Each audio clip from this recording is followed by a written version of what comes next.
1.5 साल पहले रचना जी ने अपने पति मोहित पर घरेलू हिंसा और दहेज उत्पीड़न का एक मुकदमा दर्ज करवाया था। इनका कहना यह है कि इनके परिवार द्वारा मोहित के परिवार को दहेज में 8 लाख रुपए का सामान और 12 लाख रुपए कैश में दिया गया था और शादी के 6 महीने बाद ही मोहित ने और दहेज की मांग की और इन्हें प्रताड़ित करना शुरू कर दिया। तुम कुछ कहना चाहती हो? मुझे न्याय चाहिए। हम थक गए हैं इस कोर्ट के चक्कर लगाते लगाते। हमारी कोई सुनवाई ही नहीं हो रही है। आप भूल रही हैं रचना जी, आपके पति 1.5 साल से जेल में है। आपसे कहीं ज्यादा परेशानी ये इंसान झेल रहा है। अपराधियों को जेल में ही होना चाहिए।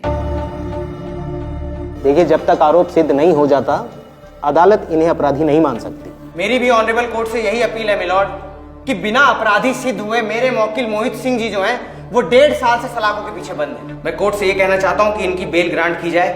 That's all milord.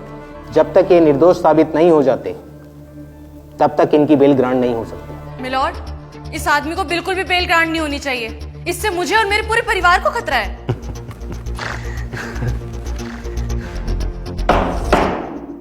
Order order. तुम जानते हो तुम्हारी इस हंसी को कोर्ट की तौहीन समझा जा सकता है। जज साहब, पिछले 1.5 साल से जेल में बैठे बैठे मैं बस रोया ही हूँ और अब मेरे आंसू सूख गए। मुझे अब बस हंसी आती है।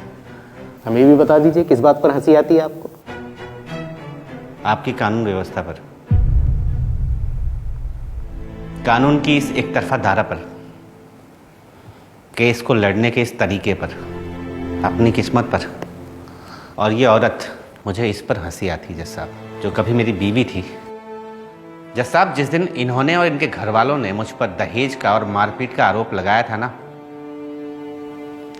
1 मिनट नहीं लगा था सर। पुलिस ने मेरे घर के सारे बालिग सदस्यों को उठाकर थाने में बंद कर दिया था। बहुत बढ़िया। लेकिन बस मेरा इतना सा सवाल है, क्या किसी ने यह जानने की कोशिश करी कि जिन 20 लाख के दहेज की इन्होंने बात की वो मेरे घर में या मेरे अकाउंट में मिला?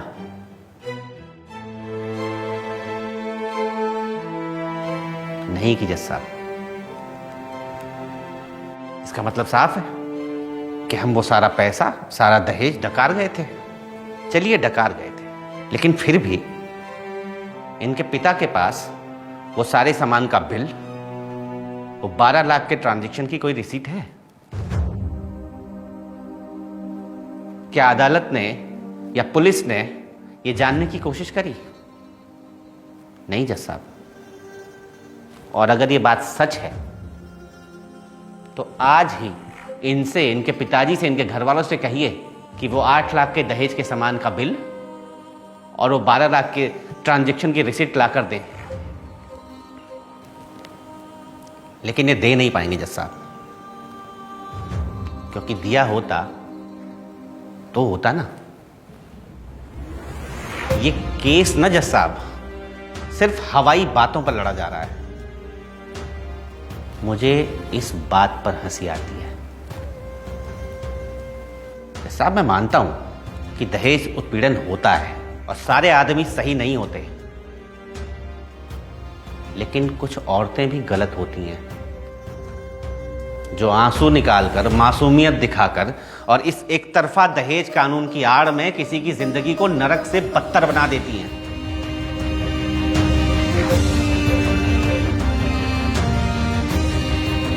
पिछले 1.5 साल से मैं जेल के अंदर हूं जज साहब। कैसा कानून है आपका? एक तरफ आप मुझे कहते हैं कि मैं अपराधी घोषित नहीं हुआ हूं, लेकिन फिर भी अपराधी की तरह जेल के अंदर बंद हूं। सोचिए, कल अगर इनका लगाया सारा आरोप झूठा हो जाता है और मैं बेगुनाह साबित हो जाता हूं, तो क्या मेरे 1.5 साल मुझे वापस मिल जाएंगे?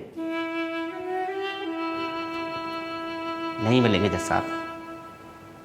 मेरी नौकरी गई, समाज से मेरी इज्जत गई, मेरे घर वाले आज मुंह छुपाए घूम रहे हैं। क्या वो सब मुझे वापस मिल जाएगा?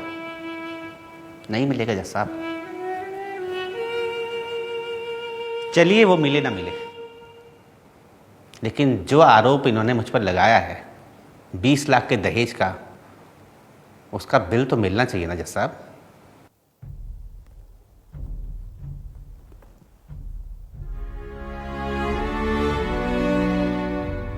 अदालत रचना और उनके परिवार को निर्देश देती है कि अगली तारीख तक दहेज के 20 लाख रुपयों का हिसाब उन्हें कोर्ट में पेश करना होगा,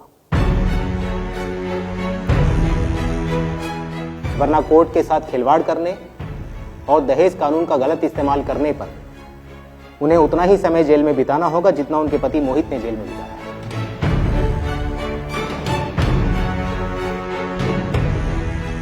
मोहित की जमानत याचिका मंजूर की जाती है।